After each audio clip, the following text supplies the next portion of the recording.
বাজার করতে এসে আজ এত বড় বিপদ ঘটবে ভাবতেই পারিনি। হ্যালো এভরিওয়ান, আসসালামু আলাইকুম। কেমন আছেন আপনারা সবাই? আশা করছি কাছে দূরে দেশ এবং দেশের বাইরে যে প্রান্ত থেকে আজকে আমার নতুন আরেকটি ব্লগ ভিডিও দেখছেন না কেন, আল্লাহর অশেষ রহমতে সবাই বেশ ভালো আছেন।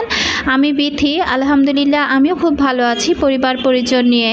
এটা ছিল আমার শুক্রবারের ব্লগ ভিডিও। তো বিকেল 5টায় আপনাদের ভাইয়া ছুটি নিয়ে চলে এসেছিল, যেহেতু মাসের বাজারটা করতে হবে। আর যখনই মাসের বাজার করি তখনই কিন্তু আমরা দুইজন একসাথে মাসের বাজারটা করে থাকি। একদম আমার বিয়ের পর থেকেই আমরা দেখা যায় কাঁচা বাজার করি বা শুকনো বাজার করি। যখন যেটাই করি না কেন দুইজন একসাথেই দেখা যাওয়ার ছুটিটা যদি আর কি থাকে বা যদি ওইরকম সুযোগ পাই দুইজন একসাথে কিন্তু করার চেষ্টা করি। আর দেখা যায় কি শুকনো বাজারটা আমি একা খুব কমই করা হয়, ওকে নিয়ে বেশি করা হয়, যেহেতু সারা মাসের বাজারটা একসাথে করা হয়। তো অনেকগুলো বাজার আমি কিন্তু একা দেখা যায় ওইভাবে নিয়ে বাসায় যাব সেটা কিন্তু হয় না। তো এই যে মার্কেটের ভিতরে ঢুকতেই দেখতে পেলাম যে এখানে মাংস বিক্রি করছে। তো আমি আর কি মাংসর দামটা জিজ্ঞাসা করছিলাম। তো যিনি মাংস বিক্রি করছেন তিনি আর কি বলতেছিল 780 টাকা কেজি। তো ওকে আমি বললাম যে এখান থেকে 2 কেজি মাংস নাও। তো বলতেছে যেহেতু বাড়িতে কোরবানি দেওয়া হবে তো দরকার কি মাংস কেনার। তো তার কথা শুনে আর কি হাসছিলাম যে কোরবানি দিলে কি মাংস কেনা যায় না। তো আসলে আমরা দেখেন মার্কেটের এপাশ থেকে উঠে আরেক পাশ দিয়ে এখন নেমে যাচ্ছি। তো আসলে বাসার নিচ থেকে এটিএম বুথ থেকে যে টাকা তোলা হবে একদম বাসার নিচ থেকে ইপিজেড ঘুরে তারপরে সেনায় আসলাম। তো অনেকটা জায়গায় কিন্তু আমরা অনেকটা টাইম লাইনে দাঁড়িয়েছি, জায়গায় জায়গায় আমরা দাঁড়িয়েছি। তো যতটা টাইম দাঁড়িয়েছি কিছুক্ষণ পরই যারা বুথ থেকে বের হয়ে আসছে বলছে যে টাকা নেই। যেহেতু এটা আর কি আমার সম্ভবত 7 তারিখ না 8 তারিখের ভিডিও ছিল, যেহেতু বেতন ঢুকেছে। আর এটা যেহেতু একটা শিল্প এলাকা, যখন বেতন ঢোকে তখন পুরো এলাকা জুড়েই কিন্তু বেতন ঢোকে। তো বুথগুলোতে কি ওইভাবে আর টাকা পাওয়া যায় না। এখন চলে আসলাম সেনা শপিং কমপ্লেক্সের আর কি অপোজিটে। তো এখানেও এসে দেখতে পাচ্ছি এই বুথটা বন্ধ। আর এই যে দেখেন বুথের কি অবস্থা, বিশাল সিরিয়াল। তো আপনাদের ভাই আমাকে বললো যে তুমি একটু দাঁড়াও। তো আমি বললাম যে এত টাইম আমার দাঁড়িয়ে থাকা সম্ভব না, বাসায় যেহেতু অনেক কাজ করেছি সারাদিন ভরে। তো আমি বললাম যে তুমি দাঁড়িয়ে থাকো, আমি বসে থাকি। আর এই যে পাশে যে যারা ঘুরতেছে তো এই আপারাও কিন্তু এসেছেন, কেউ এসেছেন মার্কেট করতে, কেউ এসেছেন বাজার করতে। তো দেখেন কতটা কষ্ট। আর এই যে দেখেন এটিএম বুথের সামনে প্রত্যেকটা লোক কিন্তু এভাবে সিরিয়াল ধরে দাঁড়িয়ে আছে। আর আমি কি করছিলাম, এক পাশে বসে বসে আমি আর কি একটু ভিডিও শ্যুট করছিলাম। এটা ছিল কিচেন ট্যুরের নিচে আর কি এটিএম বুথটা। তো যাই হোক অবশেষে অনেক সিরিয়াল ধরার পর আমি এই তো বললাম যে আমার প্রেশার নেমে গিয়েছে, তাড়াতাড়ি আমাকে খেতে দাও। তো আমরা দুইজনে এই যে নিচে এসে তারপরে 2টা স্যান্ডউইচ নিয়ে বসেছি আর 2টা ঠান্ডা নিয়ে নিয়েছি। তো যাই হোক তার তো খেতে সময় লাগেনি, কিন্তু আমার কিন্তু খেতে অনেকটা সময় লেগেছে। আসলে খাওয়া দাওয়ার ব্যাপারে আমি খুবই একদম ধীরে ধীরে খাই, আর সে খাওয়া দাওয়ার ব্যাপারে খুবই ফাস্ট। তো যাই হোক আমি একটু ভিডিও শ্যুট করছিলাম আর ওই পাশ থেকে ধীরে ধীরে খাচ্ছিলাম। তো সে বলতেছে তোমার ভিডিও করার দরকার নেই, তুমি আগে খেয়ে নাও, স্যান্ডউইচটা ঠান্ডা হয়ে যাবে। তো যাই হোক স্যান্ডউইচটা ভালোই ছিল। তো পরবর্তীতে আমরা খেয়ে আর কি শুকনা বাজার করার জন্য চলে যাব। আমার প্রতিটা প্রিয় আপু ভাইয়া আঙ্কেল আন্টিদেরকে রিকোয়েস্ট করব যারা ভিডিওটি ক্লিক করেছেন এখনও পর্যন্ত একটি লাইক দেননি, প্লিজ একটি লাইক দিয়ে দিবেন। আর যারা ডেলি লাইফস্টাইল ব্লগ দেখতে ভালোবাসেন তাদেরকে বলবো যে প্লিজ আমার চ্যানেলটি সাবস্ক্রাইব না করে থাকলে আমার চ্যানেলটি সাবস্ক্রাইব করে আমার পাশে থেকে যেতে পারেন। তো এই তো আমি কিন্তু খাওয়া দাওয়া শেষ করে এরপর চলে এসেছি এই যে এই মুদি দোকানটাতে। আমি কিন্তু সবসময় এই দোকানটা থেকে বাজার করে থাকি। এটা শপিং কমপ্লেক্সের আর কি নিচেই এই মার্কেটটা। এখানে কাঁচা বাজার, মাছ বাজার, মাংস বাজার, শুকনো বাজার আর উপরে আছে মার্কেট। তো সব কিছু মিলিয়ে দেখা যায় কি এই মার্কেটটাতে আসলে না আর কোনো কিছু আসে না যে এটা নেই সেটা নেই, এভাবে খোঁজাখুঁজি করতে হয় না।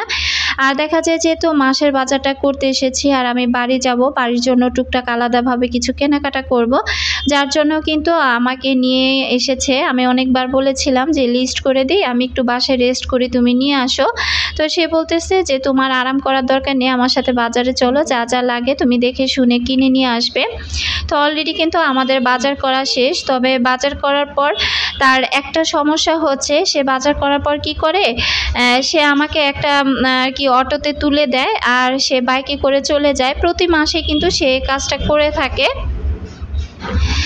এরপর চলে আসলাম এই যে এখানে একটু কাঁচা বাজার করার জন্য। তো সে বারবার বলতেছিল আমি বাইকটা নিয়ে আসি। তো আমি বললাম যে না, আগে একবারে বাজার করি, তারপর তুমি বাইক আনতে যেও। তো এখানে আমি একদম হালকা পাতলা কিছু কাঁচা বাজার করে নিলাম আর কি 3-4 দিনের জন্য আমার যতটুকু দরকার। তো এখানে অল্প অল্প করে বাজার করে নিলাম আর সে আর কি টাকাটা দিচ্ছিল। তবে ক্যাপসিকামগুলো আমার এত ভালো লাগছিল, যদি বাসায় থাকতাম তাহলে এখান থেকে আমি কিছু ক্যাপসিকাম নিয়ে আসতাম।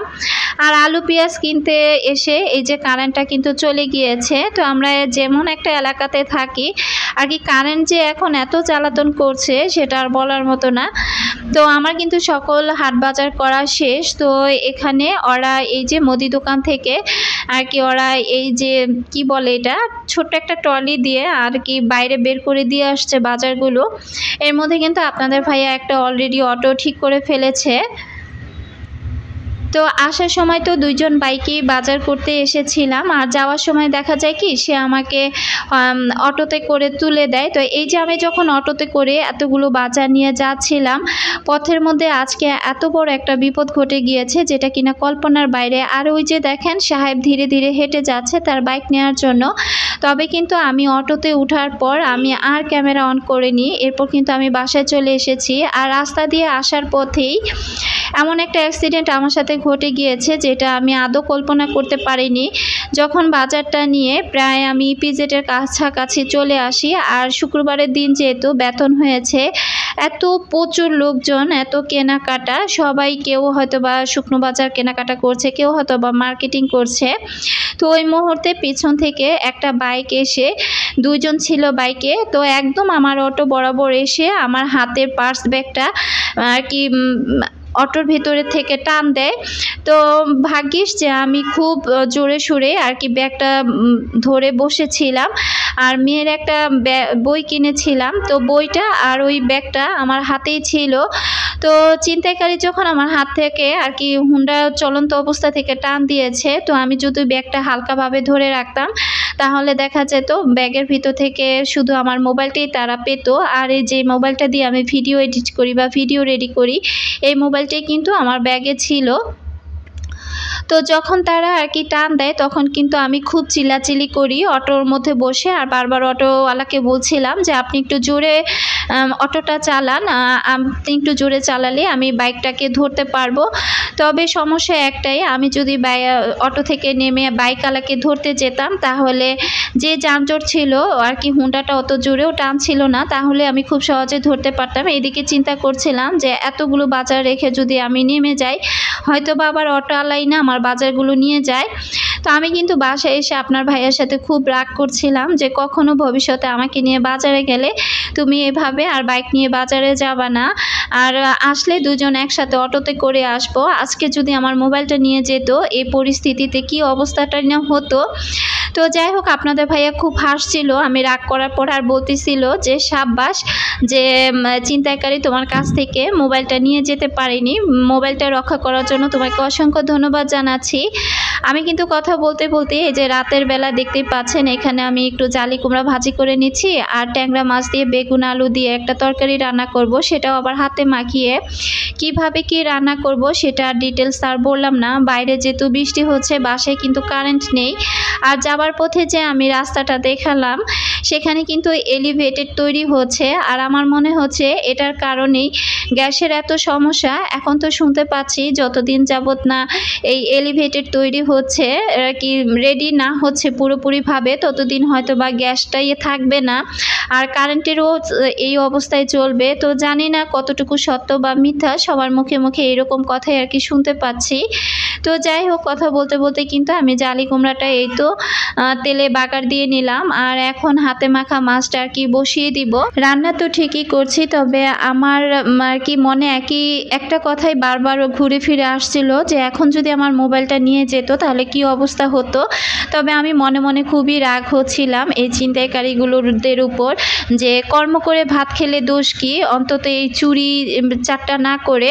তো আসলে এরা মৃত্যুর ভয় মনে হয় ভুলেও করে না, যদি করতো তাহলে এই কাজগুলো করতো না, হাজার হাজার মানুষের এভাবে জানমালের ক্ষতি করতো না। যাই হোক, দেখতে দেখতে ভিডিও শেষ প্রান্তে চলে এসেছি। আজকের মতো এখানে বিদায় নিচ্ছি। আল্লাহ হাফেজ।